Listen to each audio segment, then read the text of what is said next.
Hello and welcome in. Please do not leave your luggage unattended on the station.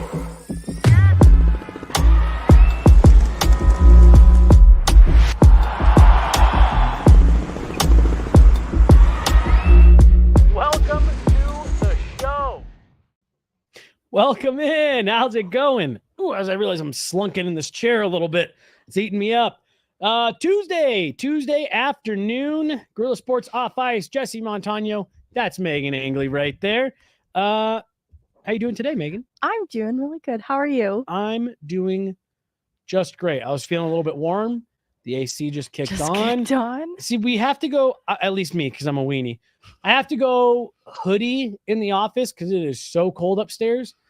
I tell you all the time at the rink, you are much tougher than I am. I don't know how you sit up there with your sleeveless shirts. But I'm doing good now. I'm glad to hear it. I almost brought a little lightweight jacket for upstairs, but I'm not a weenie. So but that's how cold you know it is upstairs. Meghan almost needs a jacket, but again, thankfully not a weenie. We got Ruben back there running the board today, making sure you guys can see us and hear us and all that good stuff. Meghan, we got it's on ice activities this week. So like you and I were talking about, like, oh, should we get into it? And I was like, well, we gotta get through a couple more of these prospects because we're gonna run out of time here. You're heading to LA on Friday. I guess just this really is the first official week of the season for me. How excited are you to get out to LA for the first, formal event of the year? I'm so excited for it to return to normalcy in terms of like media access. It's been hard to cover hockey the way that I enjoy covering hockey in the off season, but returning to something normal with practices and games, you're going to have that access back that just makes me feel so much more involved with the team and makes it feel real again. So I'm really excited even Thursday when we get to send the rookies off to have a locker room access. That is something I'm so excited about. It's what you just said there, where it's like it's the covering it the way that I like. Like I hate coming into the office Monday through Friday 9 to 5 right now. Like I hate it. Like I like our nights at the rink and running to practice and you got to be there on Sunday because it's you had 2 days off. So practice, like I miss that, and I know. Actually, you know what? No, I don't think I'm gonna, because like you get into the season, you get tired and all that stuff. But we got such a great team here at Guerrilla Sports. I'm so excited for what we're doing this year, and I think it's going to lead to even better in-depth coverage across the board. And I think it's also going to feel a lot more manageable this year. There's going to be it feels like the coverage will become more in-depth, but it will be divvied up among all three of us. JJ is on vacation, but he will be ready to start the season as well. And that kind of extends the coverage. Then I can go up and cover some Eagles games, and it won't sacrifice Avs coverage in any way. And just being more plugged into what the prospects are doing in that way, I think makes the coverage even better. Yeah, I'm really excited. I've been teasing it a bunch, for people this summer about like we've really got some steps. We've got some good stuff planned. Yes, we've got some really exciting stuff planned, starting as early as this weekend, and actually starting as early as this past weekend. When you were up in Vail, we heard from Dan Heino yesterday. JJ is passed out on a beach with a coconut as a drink. He texted me last night from Hawaii. He's like, dude, Colorado sucks. And I was like, I don't think Colorado versus Hawaii is a completely fair comparison. As a state, Colorado sucks? Yeah. Well, and again, he's like, this state's so much better. I was like, again, that is just such a hard apples to apples comparison. I'm all for the warm weather as much as the next person, but even I am like, I don't know if that's quite fair to butt those two up against each other. Hawaii can have him. Fine. Right.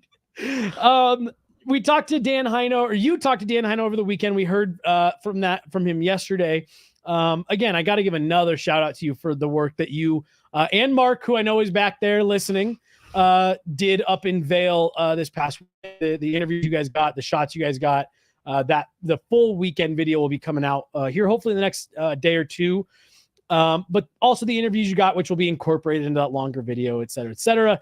But I'm really excited for everyone to hear from Milan Hejduk today. Like I said, we got to talk to Dan Heinold yesterday, who's got a little bit more of a hands-on role with the Avalanche organization now. I guess let's just kind of quickly, for anybody who didn't listen, and by the way, the full Dan Heinold interview will be on our YouTube probably about an hour after this show is done, along with Milan Hejduk. And Pierre Turgeon will be on there as well. Those full interviews.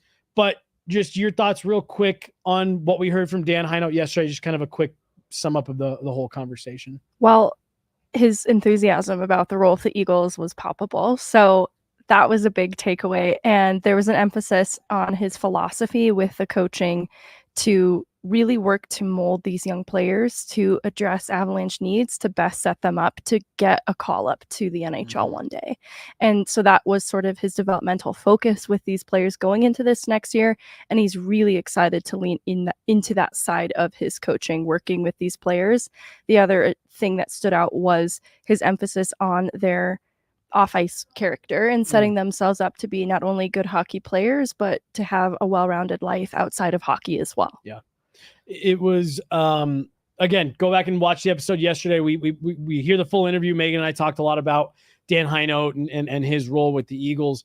But like you said, I really enjoy listening to him as a player that I remember as a young kid watching and being able to hear him now, 20 something years later. By the way, aging extremely well. Dan Heinold is, but to hear him talking about what he went through as a young player, trying to make his way in the NHL, trying to find his way as a hockey player, and then also as a player who wasn't a, top of the team's salary list type of player. Dan Heinold was really more of a bottom six guy throughout his whole career, did not make a ton of money. He made plenty of money, but wasn't one of these guys where it's like, yep, you're set up to never work again, especially the era he played in, et cetera, et cetera. I think that's the second time I've said that on this show.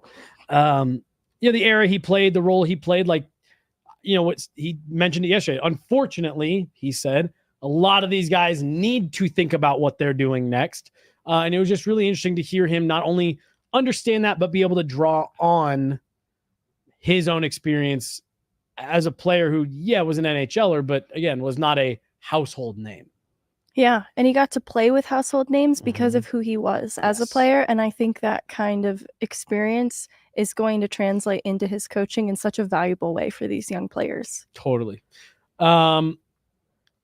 Let's talk about Milan Hejduk, who we're about to hear from a little bit here. Av for life, I believe, thus far, the only player who has played his entire career with the Colorado Avalanche. For any reasonable number of games, but was not a Quebec Nordique. Played with the Avs from 1998 through 2013, was a captain for one of those years before selflessly stepping aside and giving it to Gabe Landeskog, saying, I'm a bottom six player. That can't be your captain. A lot of great things about Milan Hejduk, the player. Megan, without getting too much into what he talks about, what were some of your takeaways from the conversation with him up in Vail?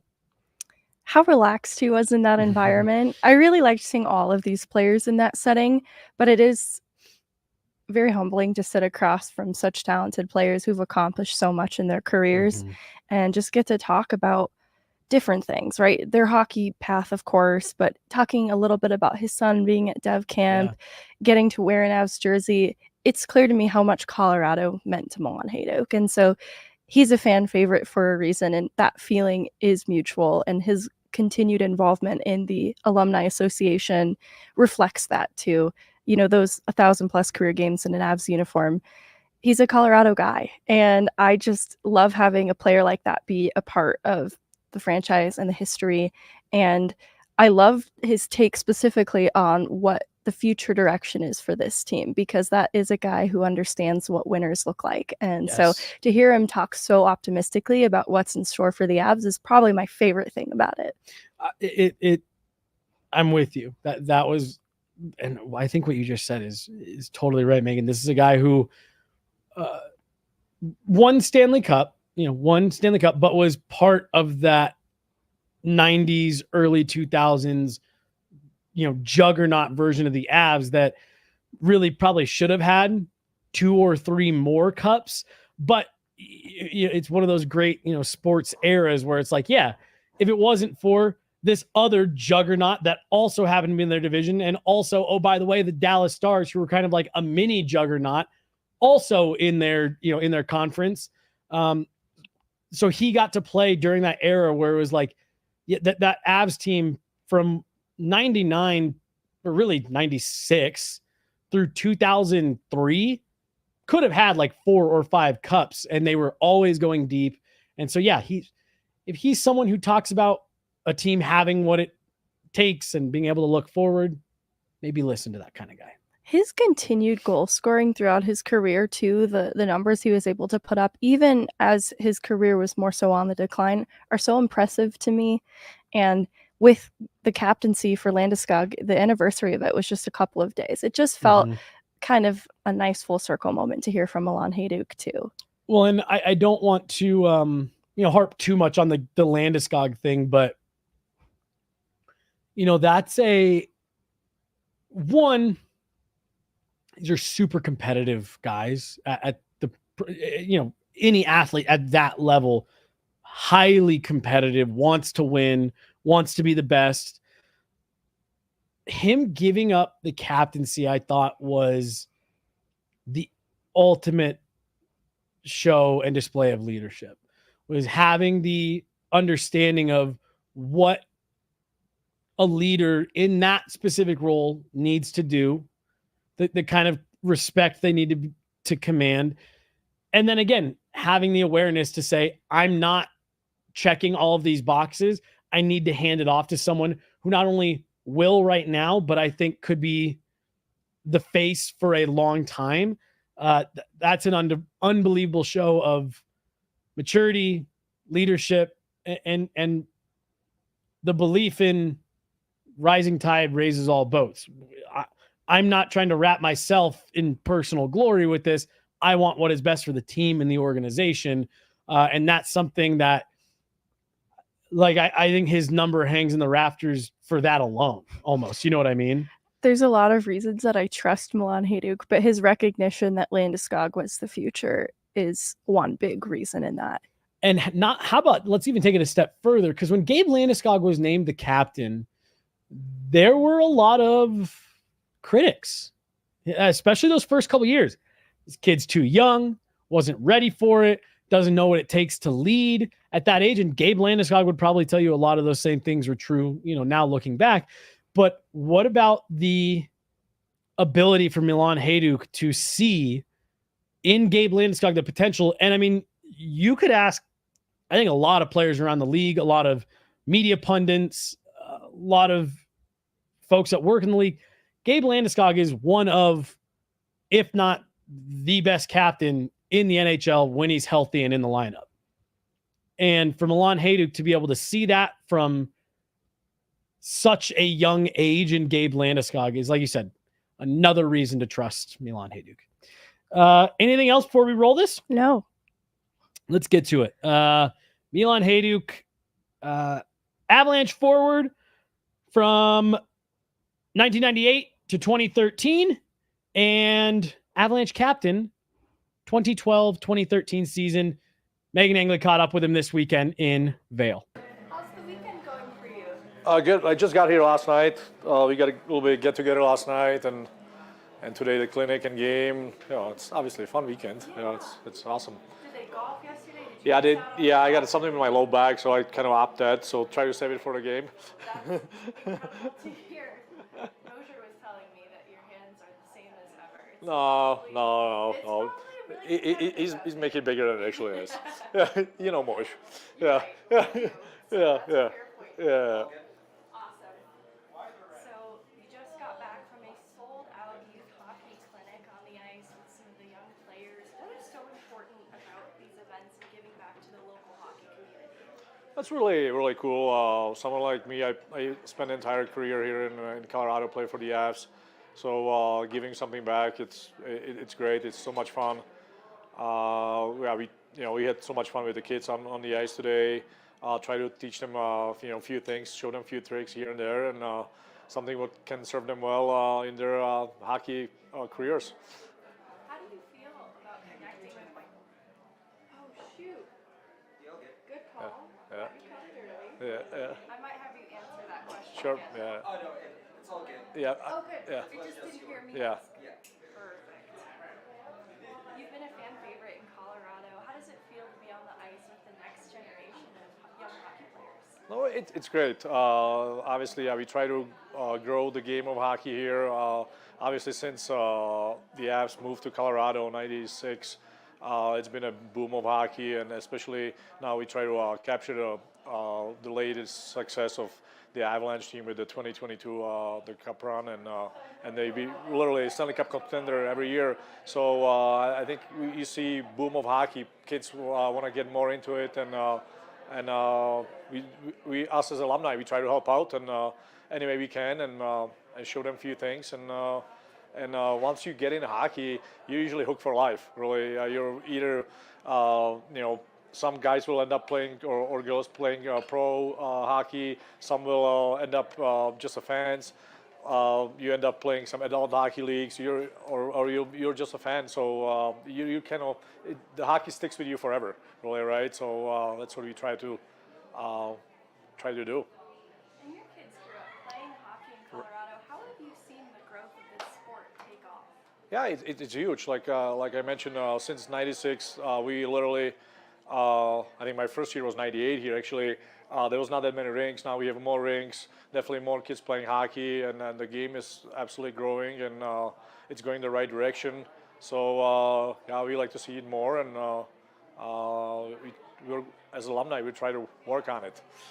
I've heard the last 2 years the alumni game has gone to a shootout. How do you prepare for these games? How competitive is it?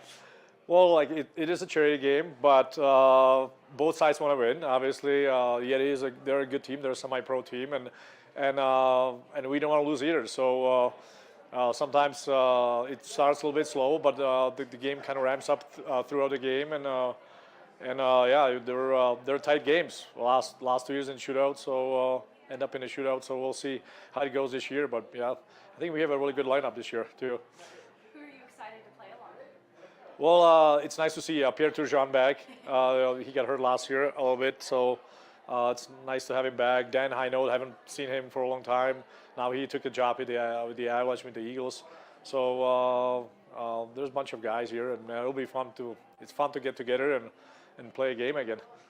When you see a player like Heinold, do memories just flood back to you from the 2001 team? Absolutely, yeah. I played with Danny for 5 years. Great guy, great locker room guy. It was just fun to hang out, and just talking to him last night, seemed like he didn't change much. We are all the same, kind of similar, just a little older, but that's all it is. And your son Merritt recently attended the Avs development camp. What was it like for you as a former player and now a parent to see him take part in that experience? Oh, it was great. He had a blast. Obviously, I was very proud for him to wear the Avs sweater, at least in these scrimmages or practices, and then he had a blast. Like he told me he had a blast. Really enjoyed it, and we'll see how his career will progress. When you played over 1,000 games for the Avs, holding the franchise record in your retirement for games played, how do you reflect on your time in Colorado and the significance of spending your whole career here? Really proud of it, actually. It doesn't happen too often that players play their entire career for one organization, especially now with the salary cap. It's just very rare. So I was one of the fortunate few guys that did that, and we always loved Colorado. That's why we stay here. All our family really enjoy it. People are nice. We love the mountains, and like to spend some time outdoors. So this is a perfect state to stay and spend the whole career and staying still here. What drew you to stay involved with the alumni following your hockey career? What do you say? What drew you to stay part of the alumni after you were finished playing hockey? Yeah, well, I mean, it's really something I kind of really thrive for that, to see guys, spend some more time with them. Obviously, we are growing the game of hockey, raising money for a variety of charities. So I think it's definitely a place for the Avs alumni, and it's great to be part of it, really. And you've seen champions up close in your hockey career. What do you think is the ceiling for this current Avs? Well, I think definitely they have probably a few more cups in them. Like definitely they're a Stanley Cup contender, right? It's every year, last 4 or 5 years. Obviously won 2022. Last season, after the deadline, they made the trades. I like what additions they made for the season, and it just it was kind of interesting and kind of sad to see that it was the second round exit, because they cruised through the first round, and I thought like it looked similar to me like the 2022 Stanley Cup team, like really deep, all 4 lines. So they're definitely fun to watch, and obviously there is a X teams that can win the cup every year, and the Avs are definitely in it. So I wouldn't be surprised if they can get 1 or 2 cups next 4 or 5 years. The window is still there. You have the top guys are in their prime, like Nathan, McKinnon, Kale McCarr, Mikko, Landy. Hopefully will be back and back into form. So there's definitely the window is open, and hopefully they can squeeze 1 or 2 cups out of it. I know it's hot. This will be the last one. What are some similarities or differences between the stars at the top of the Avs lineup today and guys that you got to play with in your career? I would say they're similar. They like the spotlight. They like the puck. They like to drive the bus, so to speak. There's just similarity. Like obviously the game is a little different, faster, and maybe more fun to watch than ever. But like the guys, actually, the top guys, the star players, are similar personalities. I would say that doesn't change much. They're winners. They want to win. They compete. Anytime I watch Nathan McKinnon games, practices, you see like he cares about it, winning, and doesn't want to lose any battles. So that kind of these things drive the team, and everyone kind of hops on their back, and they carry them. So nothing changed that. You have like here Pierre Turgeon and other guys that similar personalities really. It's the same thing. Again, outstanding work, Megan. Just real quick, we had a comment in the chat. The audio's low on Megan because these interviews were actually done. There's parts of them that are going to feed other videos, but they're just all such good interviews. I couldn't not play them. So they'll be in entirety. Yeah, different in the final version. People can listen to. Stuff where but we'll clean that up. We'll tweak some of that so we can boost Megan a little bit on that. But just a great job. Again, an outstanding interview. And like you said, he talked a lot about this group has a couple more cups in them. And I think, the Avs won the cup 2 seasons ago. And I think for me, a lot of people got very, now you got to win the Stanley Cup every year. It's really hard to do. The Avs have followed it up with 2 good seasons. Not great, not what you wanted. But I think Milan Hejduk is right to point out that like this team is firmly in the middle of a window. And to the point that you made before we started this, he's someone who knows a little bit about championship windows.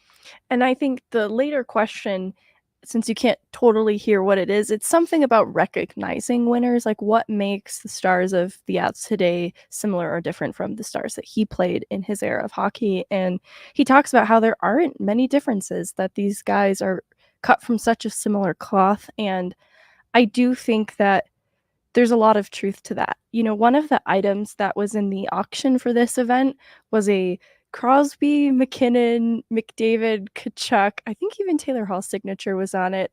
Mitch Marner. What a weird. They were training together in Vail. Oh! And so there's a point to all this. Winners train with winners. Like the guys at the top of the league, they learn so much from each other. I think that's why it's so easy to recognize that in the other two. And so I think Milan Hejduk is onto something that we've known about the Avs for a long time.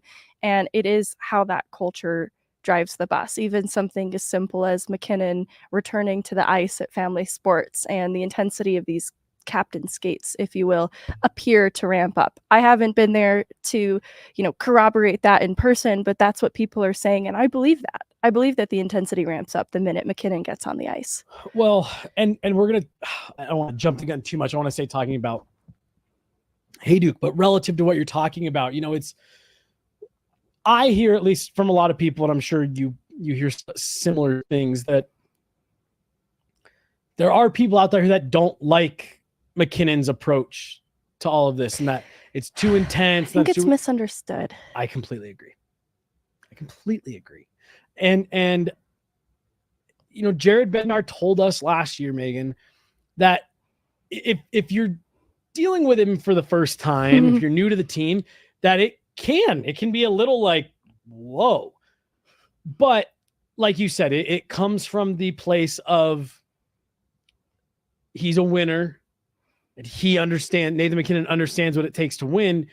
And so when people see him doing something, well, if he's willing to put in that work, and if he's able to come out here early and stay late and get to town a couple weeks early to start skating, then there's no excuse for anyone else to. And again, Milan Hejduk played with Joe Sakic, who was maybe the ultimate, do as I do type of leader. Played with a guy like Peter Forsberg, who you hear the stories about and things like that, comes from the era and the same country as Jaromir Jagr, who is maybe the all-time most prolific hard worker.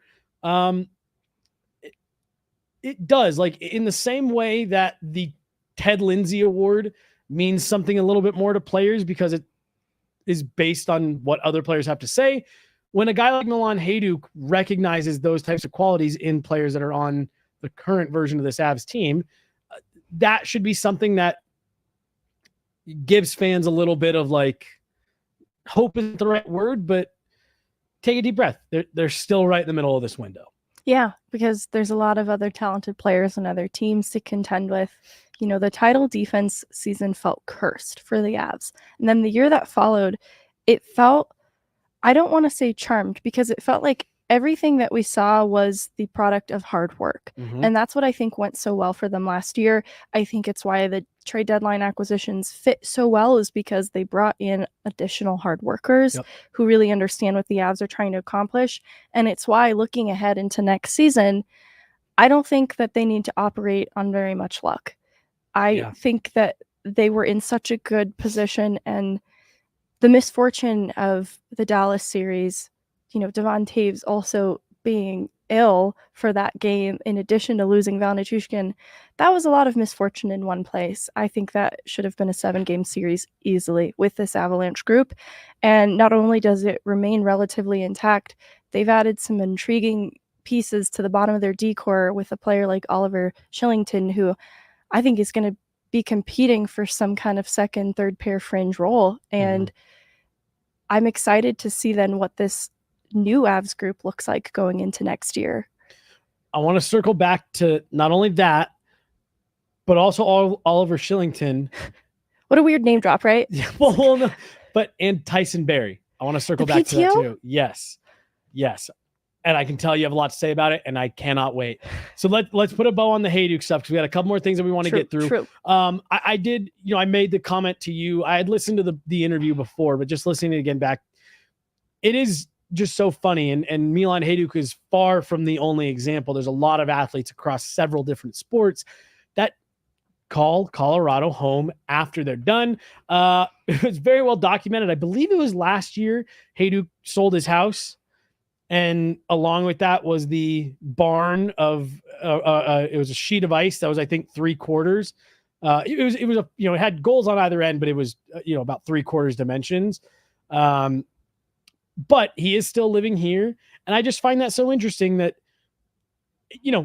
JJ telling us Colorado sucks as a state compared to Hawaii. Yeah. A lot of pro athletes sure seem to like it here.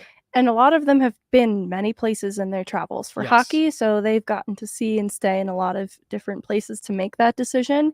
And I think a player like Hejduk sticking around makes a lot of sense. He spent his whole career here. But a Jan Hejda or a Darren Helm sticking around, when this wasn't even the longest stop in their hockey career, I think that's a real testament to how lovely of a state it is. Yeah, JJ, chill out. Yeah, JJ. But if it could be a little bit warmer here, like just for a couple more months, that'd be fine. Kay, I don't know if you've gotten big mad about Nate being prickly or big mad at people for misunderstanding him. I bet she means misunderstood. Yeah. Come back in the chat so I can know whether to roast you or agree with you. I think anytime Milan Hejduk is around and involved, it's a good thing. I agree. It's good to see him around. I get why, from a career standpoint, people were back and forth on if his number should have been retired. I think there's been a couple kind of controversial ones depending on how you feel about numbers being retired in general. This is a guy who's an Ab for life, a captain, 50 goal scorer for the organization before, Stanley Cup champion, and again, just someone who is good to have around. Doesn't strike me as someone who is looking for any type of official role or title with the team, but is always going to be an ambassador. And I hope we'll get the opportunity to keep running into him at stuff like this. I do too. Mad about people misunderstanding Nate. We were right. The second thing I promised. I knew it. I knew it. I feel that way about McKinnon too. I think there's very little. He doesn't let people in very much to what he does for his regimen. And so when he has, the way that it's been hyperbolized, I think is what has caused issues, because there isn't much to counter it, because he doesn't really let us in. And even looking at last year, we got a little bit more information on how he recovers after games from Jared Bednar. And it was really useful information. And part of what I found interesting about it is not only that McKinnon's getting on the bike immediately after games, but everybody is. Mm-hmm. And I don't think that took, McKinnon guilting them.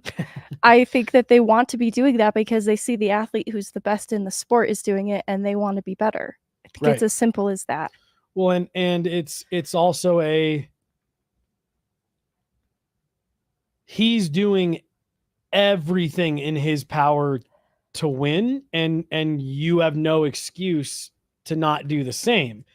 And if he's willing to do all of that to win, that's what it takes, because he's won before. Right. I want to get touch back on that more. Another comment here, AbsNut41. You are correct, Megan. Players choosing Colorado after their playing career ends is a huge testament to not only the state, but the support they get from the community. I think the second part is a lot. Is spot on. To see how many people went up to Vail who didn't actually just live there for this last alumni event, I was even surprised by the turnout, and I shouldn't have been. This is such a passionate fan base who loves their players long after their careers. It's, DMAC was in here on with Nate Jackson on his show Dumb Jock, which highly encourage everyone to check out. Not just a football show, does a great job of showcasing kind of the behind the scenes stuff in the sports world. But DMAC was saying that, and DMAC comes from Boston, and I didn't know that. Well, I mean, he worked in that area, and New York, Northeast. He's worked in Boston, worked in upstate New York, in New York, things like that.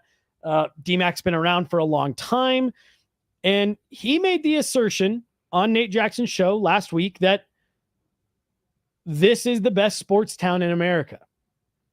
And again, I'm certain there are going to be some people out there that disagree with that, but I get what he's saying though. The support from the community, we have all the major teams. And just the way that players are embraced here, I think isn't anything to. That's something that Colorado should be very proud of, and I think it's why Peyton Manning played here for just a couple seasons, set up shop here. After his career ended, there's countless hockey players. David Clarkson did not play in Colorado, moved to Colorado after his career ended. Kyle Quincy didn't finish in Colorado, but came back. Yeah. No, you're totally right. It's it really is. I think the second part of what the comment said there is, it's also a testament to the fan base and the support and how much they love the athletes and the players that represent Colorado. I've told you before how when my family first moved here in 1996, we moved from a state that had no professional sports teams. And my mom, that was the first thing that she talked about was, I love feeling like you're a part of something. You feel like these teams represent you because we all live here together. And I think, guys like Milan Hejduk are representative of that. Let's talk a little bit about what we've got going on this weekend. Again, we'll post that full Milan Hejduk interview, the Dan Heinout one from yesterday, will both be available to watch in their entirety on the YouTube channel right here, as well as Pierre Turgeon's interview. Then we'll have a few more coming for you tomorrow. Let's talk a little bit about this week. Prospects are getting on the ice on Thursday. You are heading to LA on Friday. Want to remind folks, your article is out on the website right now, previewing everyone who they need to be keeping an eye on for this weekend. We talked a little bit about Oscar Olausson yesterday. Talked about Ivan a little bit yesterday. And there's two guys that I know we talked a little bit about them last week, but I want to talk about Sean Behrens and Cal Ritchie and what are some realistic expectations for fans this weekend. And specifically when it comes to Cal Ritchie, how much should we be looking for him to look NHL ready this week? Let's start with, who do you want to start with, Behrens or Ritchie? I can't pick. I was gonna lead with Behrens. That's so cliche of me. And I'm glad we're revisiting both, even though we've touched on them a little bit briefly. They're both players that I felt deserved a little more discussion, just because I think there's more storyline for Cal Ritchie, especially in the immediate, because he's vying for an NHL role. And so I'll sound a little repetitive too in some of what I'm talking about. But right. In talking about what makes these star players the star players that they are, a lot of it is how they take care of themselves, that commitment to doing the extra work in addition to just leading with skill, for example. And to hear Logan O'Connor, who was on the ice with Ritchie at the DU Pro Camp, talk about how he already acts like a pro in that, right? That's where I feel he's a ready-made Colorado Avalanche player. Mm-hmm. And now there are still some tangibles that will have to be there for him to make it in the NHL. So having those things already is so good, but it'll only be something we can evaluate once we see him even in this setting first. And because, he participated in the World Junior Showcase over the summer, and it wasn't a bad showing. It just didn't also completely leap off the page at you. I don't think it's necessarily a bad thing, because I think Ritchie is working towards being a well-rounded player who doesn't just lead with skill and does other things in his games to be a strong two-way player. And so that's what I'm looking for in this tournament. It might not jump off the page alongside what inevitably will be the high IQ and playmaking ability. So I want to see Cal Ritchie score or set up some goals. That's baseline, but I'm expecting that. Right. I also want to see him, though, separate in the two-way game. And so that's where I want to see where he's been adding, 12 pounds of muscle. I want to see that physical strength. And he's also been working on his shot, working on his skating. So I want to see him look a step ahead of his peers. Mm-hmm. Because those were specifically things that he was working on. And then the other thing I want to see is how effective he is under pressure in more of a game environment, because even the scrimmage just doesn't really give us that. Yeah. This is sort of like a graduation from what we saw at the junior level, because a lot of these players are also coming from juniors, but some of them have some pro games under their belt. Yep. The joke about the Ontario Reign, And so that's where I think that there's going to be more pressure.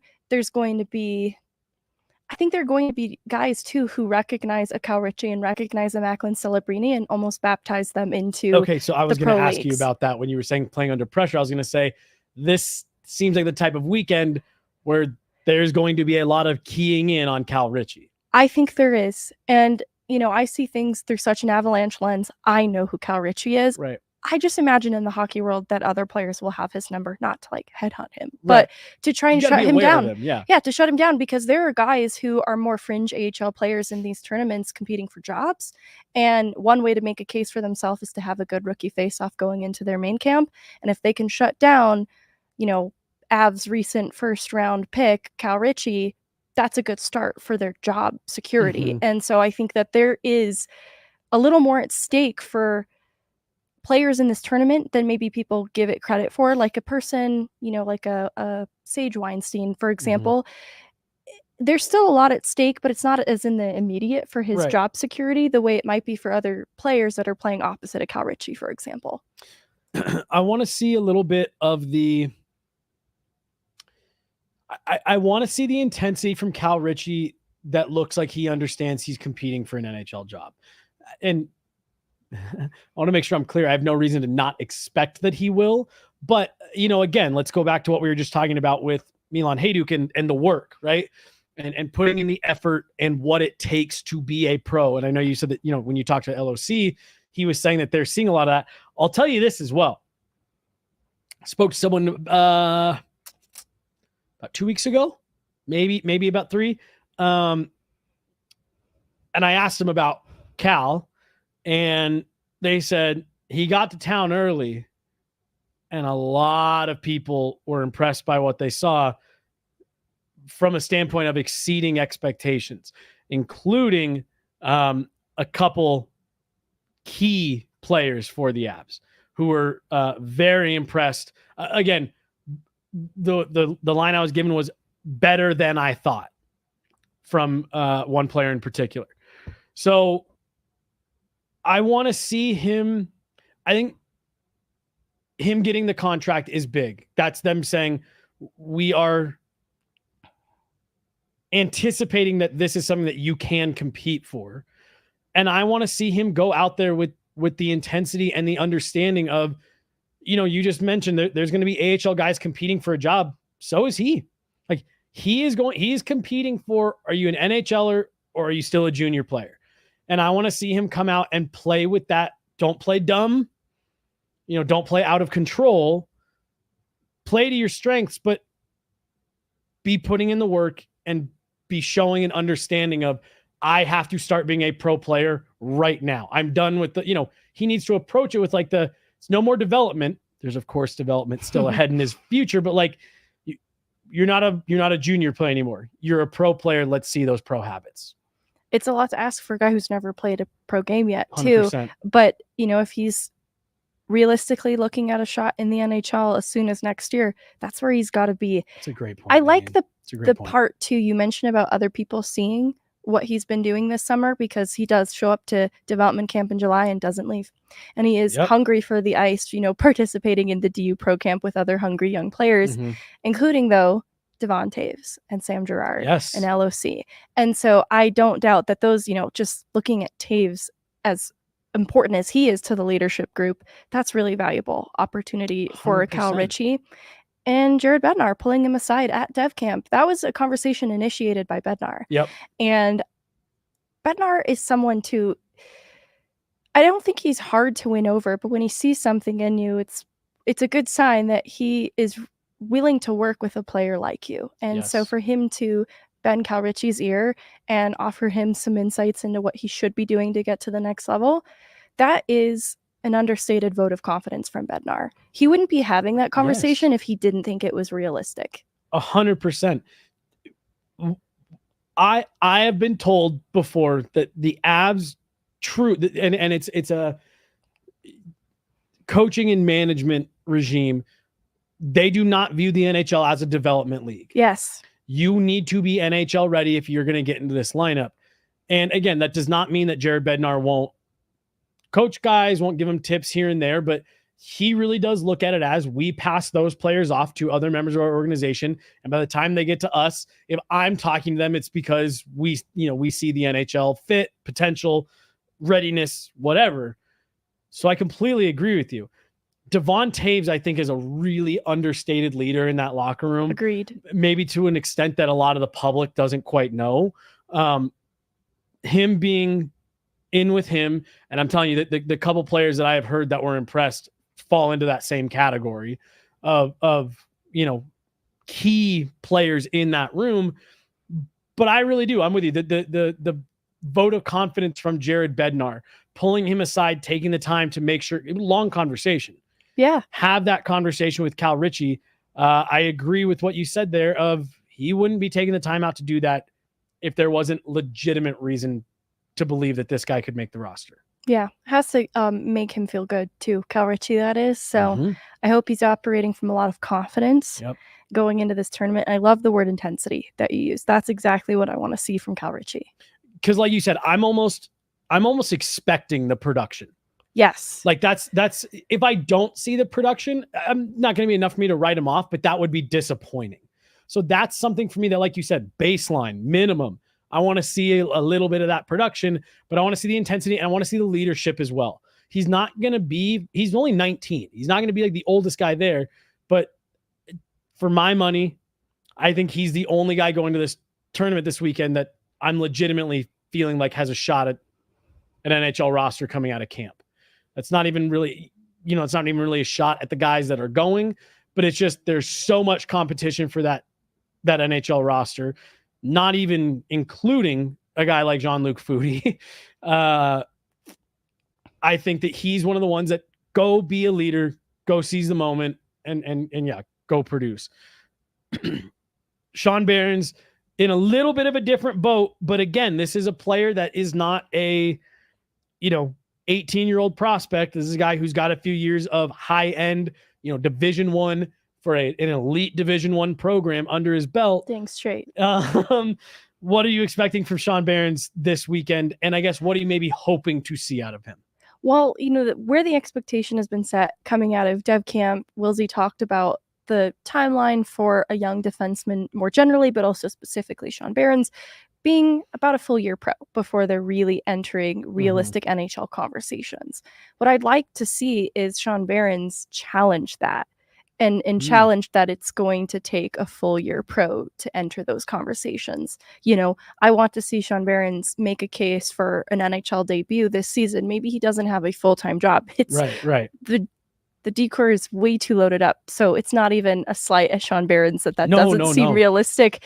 But I want to see him make a case for himself that he should enter those conversations. He should belong in there, and he should be considered for a call-up opportunity in the season, which is hard to ask in looking at how deep the bottom of the decor is. And the ways that he can do that, something I think that was not known about Sean Behrens throughout his college career because he didn't wear a letter is how he was developing into a leader. He did wear a letter in the World Junior tournament where he won a bronze medal with Team USA, which was exciting. And so he demonstrated the leadership there in that environment, with best on best among his peers. And so I think that's worth noting because he started to evolve into even more of a leader by the end of his junior year at DU. And so much so, too, when I refer to that Defensive Player Award, the Keith Magnuson Award that Denver assigned him, I think some of it wasn't just that he became so good defensively, but he was teaching. He was showing young players how to be more responsible defensively. And so Zeev Buyam shouted him out. I want to say there was Cale Ashcroft was another defenseman that shouted out Sean Behrens specifically for being someone that guided him and taught him things. And so for such a young player at 21 years old to be teaching other really good players like Buyam how to be more reliable, he should absolutely be a leader in this tournament. And I know that there's a guy like Jason Polin who's also vying to be a leader as well, so I don't know how they'll kind of split up the leadership group, but Sean Behrens should absolutely be one because he walked away from his college career with the bronze medal from World Juniors, but also 2 national titles to his name. Right. And played in big games. That was with an injury that he had to, address in the summer, miss a little bit of time. And he went on to have his most productive season in his final year yet. And so what I'm looking for too, I feel like a broken record saying this, but it's excellent two-way play from Sean Behrens. He obviously has a gifted offensive upside that I think people know about and expect from him, and that all is still there. But he became a both special teams kind of guy, not only quarterbacking PP1 at DU. At times, it was shared a little bit, but also becoming the main PK guy. And I know I said it before, but the thing you shouldn't underestimate about Sean Behrens is his ability to be physically imposing because of his size. He will stand guys up at the blue line. And this isn't necessarily a physically gritty tournament, but to my earlier point about guys competing for jobs, there's a lot at stake for other players in this tournament. Yeah. There is opportunity for Sean Behrens to flex that physical side of his game a little bit, but he does so smartly. So, he'll avoid playing the body if there's a better stick play to be made. He's very smart, and that's why he's so gifted offensively, but it's made him into such a well-rounded defenseman too. I know that this is coming from a very big Sean Behrens fan, but that's what I want to see in this tournament. But so and again, like I didn't really take any of that as, again, DU. I know. I feel like, I'm she's being paid to say it. I'm totally kidding. Yeah. The athletic director is standing right over there. What you described there, though, in terms of what you're hoping to see, sounds reminiscent of Connor Timmins' rookie year. He had a great rookie faceoff, didn't he? He had a great tournament. And then he was the last cut out of camp. He was the last player reassigned. And I remember I was very high on him going into camp. And I remember I was making the joke because he had a great day one. He skated with Eric Johnson. Great day one. And I started making the joke after day one. I was like, I'm telling you, he's going to make it. And then we were coming down to like 2 preseason games left, and he was still there. And I can't remember where the game was, but he got paired with EJ for a preseason game. And the Avs lost, and the team struggled, and Connor Timmins looked outstanding. And Eric Johnson, after the game, said that was terrible, but Connor was our best player. And they kept him till literally 12 hours before before waivers go into effect and all of that stuff, and you have to have your roster submitted. And he was the last cut, but he almost made the team simply because he played in a way that forced them to keep him around for as long as possible. So that's number one. That's why I don't think what you're saying is all that far-fetched. Number two, with what you were saying about how well-rounded he has become, he's only 5'10". He's closer to Sam Girard than he is Cale Makar. Because Cale Makar, technically an undersized defenseman who is very physically imposing when he decides to be. What I think is interesting about where the league is now, and this is what I want to circle back to with Tyson Barrie before we get out of here for the day, is it really is a league where you can't be one-dimensional anymore. And we see that from the enforcer standpoint, how those are all but gone, that you have tough guys on teams, but they have to be able to contribute. And then on the back end, quickly, rapidly are going away the days where you could be a good, skilled, puck-moving, offensive-minded defenseman who gets your ass kicked in your own end. You have to be at least competent defensively in your own end. And what you said about he'll pass up on the physicality if there's a better stick work to be had, better stick play, to be had. If he can gap up and keep guys to the outside without engaging, if he can use his skating to direct guys to the corner, et cetera, et cetera. You know who that sounds a lot like to me? Sam Girard, who I will defend till I'm blue in the face, is a legitimate set and forget top 4, potentially even top 3 defenseman, depending on how he's playing that night. So I don't think what you're saying is through that much of a maroon and gold, crimson and gold, Crimson and gold, set of shades. I don't think he's going to make the team, but I'm with you. I think that Sean Behrens has an opportunity to at least come in and make it difficult for them to cut him. He's not going to climb over Sam Malinsky, Eric Brandstrom, and Oliver Shillington, but I do believe that he can at least come in and make it hard for those guys. Yeah, make the Av staff keep his name in their mouths. Right. He shouldn't be so immediately dismissed from the conversation. Right. That I think is completely, I think that's a reasonable expectation. And I'll even go a step further, Megan. I'd say I'll be a little bummed if he doesn't show out that way to an extent. Again, maybe he's not going to make it all the way up till the last day, but I think it's reasonable to expect that he should come in and make it difficult. I agree. And seeing the chance that Jedlička and Ivan were given in camp just because they were doing the right things. Yes. That's what I want for Sean Behrens. Do the right things, impress, and stay around for a little bit longer because those viewings stay in coaching staff's minds. Like, I think that's why Bednar has a high opinion of Ivan, of Andre Pavel. Those are in first impressions. This is a first impression for Sean Behrens. This is his first training camp. This is his first rookie face-off, and first impressions are everything. Absolutely. No, I couldn't agree with you more on that side of it. And look, Eric Brandstrom, reclamation project. Oliver Shillington, maybe not quite a reclamation project, but let's all be honest about when the Avs were able to sign him multiple weeks after free agency had opened. Calvin DeHaan, in the back nine of his career, has dealt with injuries. Sam Malinsky fighting to prove he's a full-time NHL player. Like you said, I don't think that if Sean Behrens goes into this, this camp, this season thing, well, I won't play in the NHL this year, then he won't. But if he goes in and says, I'm going to make it as hard for them to keep me out of the NHL as possible, I don't think an NHL debut for Sean Behrens at some point this season, maybe it's just a game like Olausson got, maybe it's 2, but I don't think that should be out of the realm with the way that we've talked about him as a prospect for multiple years. And to the point you made at the top, the success that he's had in his career. This is a guy who's played in big games, has had big moments, and has risen to the occasion. Yeah. There's no need to rush with Sean Behrens too, but there are some things he should be doing at this stage in his career. And it's those things we're talking about and impressing in a big way. 100%. All right. I will remind everyone to head on over guerrillasports.net. Meghan just has a comprehensive breakdown of key players to keep an eye on, because there's going to be a lot of guys who go this weekend who are camp invites and stuff like that. Haven't even talked about the goalies. Yes. We don't need to. We haven't gotten to the goalies yet. Meghan's favorite. But there's a lot to keep an eye on. There's a lot of players out there, and it's hard sometimes to keep it all straight. Meghan's got a great breakdown of who to be keeping an eye on and why. So make sure you head on over guerrillasports.net. Check that out before things kick off on Thursday. 2 days. Let us in.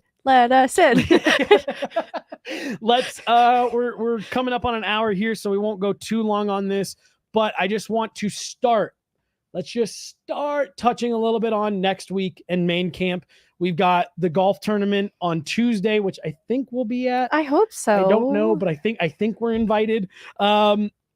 Media day on Wednesday, which we will be at, and then we're in it, baby. It's on ice. It's camp. We are there on Thursday. What are you most excited about for next week? Oh, you can take the low-hanging fruit answer of just being back. No, that probably is like to get this show to end at 2 p.m. That has to be the answer I give, because my mind immediately went dark, Meghan. Like, I want to get some clarity on Val Nichushkin, and we're probably not going to right away, but we're going to start chipping away at it. And that's where my mind immediately went, just because I remember at Media Day last year, I asked a Val Nichushkin question. So I went back to Media Day last year, and the answer that it yielded was interesting and is probably a very different story now from then. So just, I don't know if excited for it is the right word, but that's something I'm bracing myself for. We did get right off the top, and I wanted to circle back to it, a question about Val. I know he's not reinstated. He's able to be reinstated on 11/15 by the league. Do we know if he's able to be skating at the team facility before then? So I'll answer it. I don't believe so. I don't think he's allowed to take part in anything that is NHL, NHLPA, or team affiliated. And that's probably partially for insurance reasons if he's suspended right now. However, I do not think there is anything stopping Val Nichushkin from coming back to Colorado and booking an hour at Family Sports. If he does that as an independent, because you and I could go book an hour at Family Sports and just go jump on the ice. It doesn't matter that it's the Avs official facility. My hunch would be there's nothing physically stopping him from doing that, but I don't think he'd be able to be out there with any type of coaches. I don't think he'd get to use the team locker room. And again, I guess I could be wrong on some of this, but from my understanding and the digging that I've done, while keeping in mind that, there's certain stuff that we are and are not allowed to know. I don't think so. And so to your point, Megan, I am looking forward to seeing if Chris McFarland, Joe Sakic, Jared Bednar have gotten any additional information on that they can pass along to us. Yeah, I think that will be worth following up too, because I'm a little blurry on where players in the player assistance program are able to. I've heard mixed things about even getting on the ice like at family sports. So Interesting. Okay. I just need to get some clarification. Yeah. So next week that will be kind of top of the list too, because I'm sure that would be a priority if they have any intention of him playing, in November. Right. And that is the other thing too. 11/15 is the first day that he is eligible for reinstatement. That is pending a review by the league and the PA. Going along with that, I imagine the question that'll come either right before that or right after will be about Gabe Landeskog. And given everything that he has said, Jared Bednar was on record saying probably about a month ago now at this point, and the videos that we've seen of him on the ice, I am going to be very, very, very interested to get an update from Gabe Landeskog on where he's at. And I want to level set expectations for people right now. I would be floored if he gave us any type of estimate on a date or a time, but I think we'll be able to get a little bit more info out of, are we talking weeks or months here? And I'm looking forward to getting some clarity on that. I really am. There's been more optimism around that than ever before, and it feels more real than ever before. I agree. This comment just came in, and I'm assuming this is about Val. I'm interested to see if the more prickly attitude towards him right after the playoffs by players in front office has been softened by time. Here's what I was told this summer. The organization wants to see him remorseful. They want to see him own up to it. They want to see him take accountability for the actions. Piecing that together with what some of the players said in the locker room immediately after it all happened, again, and I'm this is me paraphrasing and making, assumptions based on things that we've put together.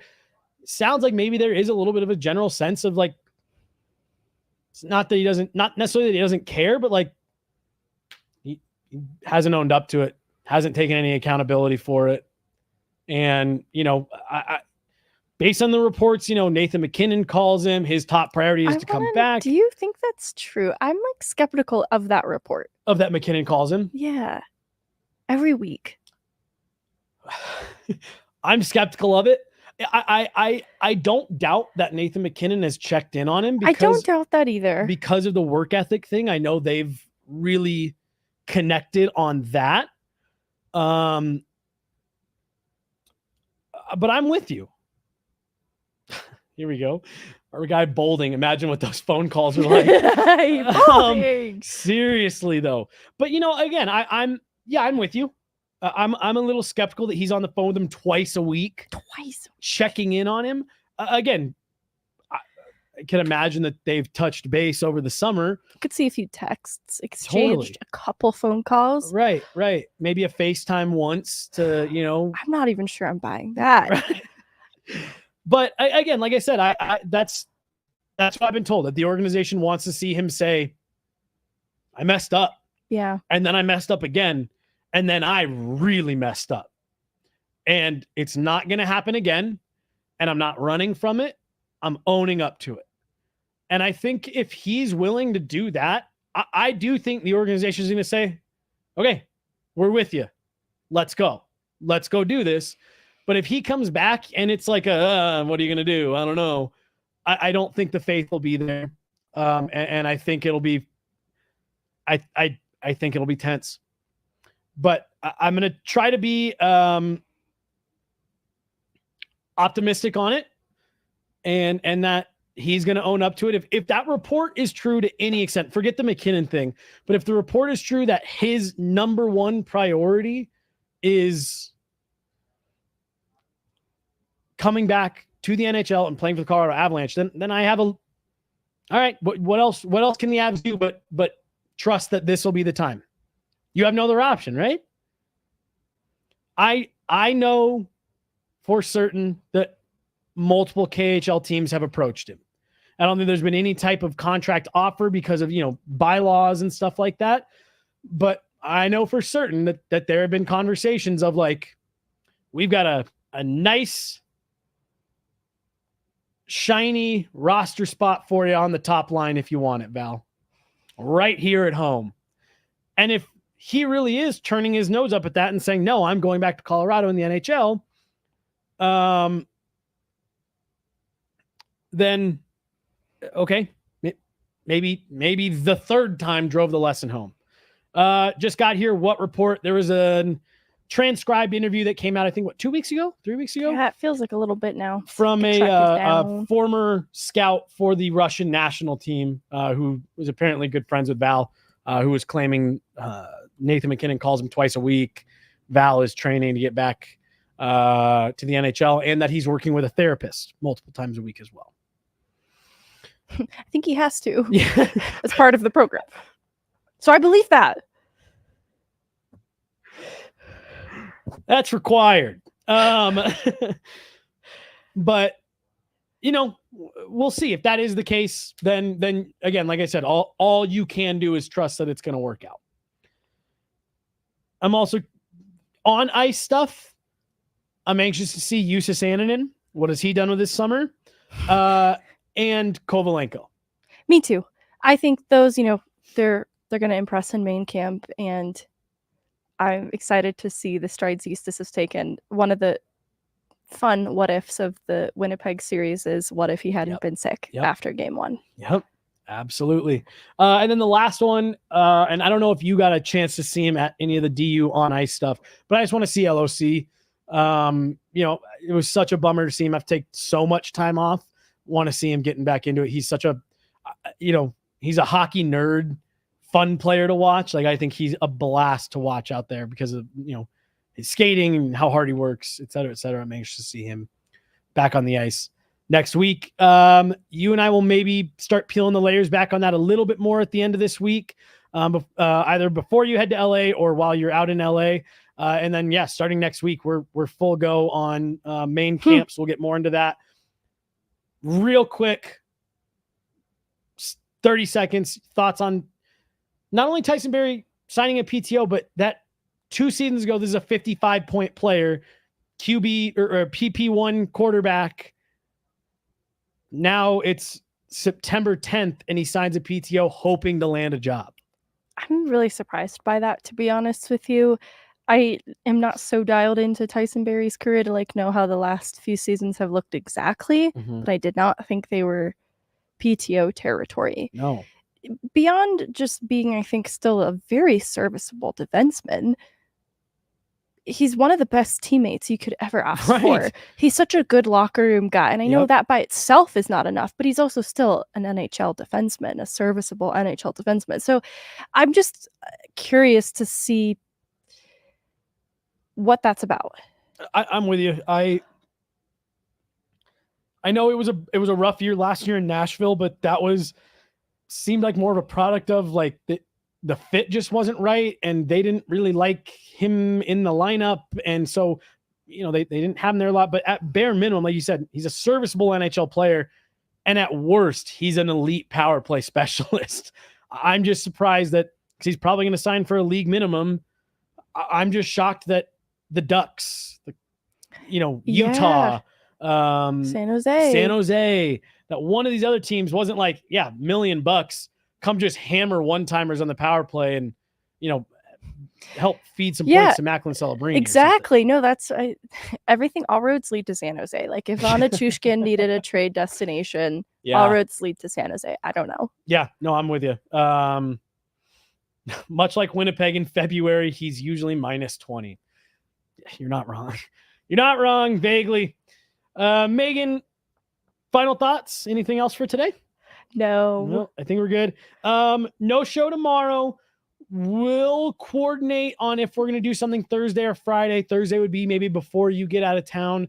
Friday would have to do maybe a little bit more coordination. So we'll talk and let you all know. But we do have at least one more episode coming this week. And then Megan and I will be podcast coming Sunday. She'll be in LA.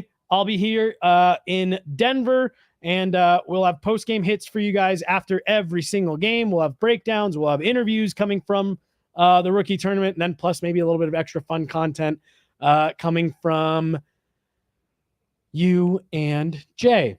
I wanted to say Blake because he was over there making obscene gestures trying to distract me. and it almost worked. These shows are going to be so ready for hockey. Me too, Stacy. Can't wait. Go. We are 48 hours from official on-ice activities. Ruben back there running the board today. Absolutely. Yep, there he is. Love it. That's Meghan Angley. I'm Jesse Montanto. Thanks so much for hanging out, guys. We'll talk to you later. Ever since the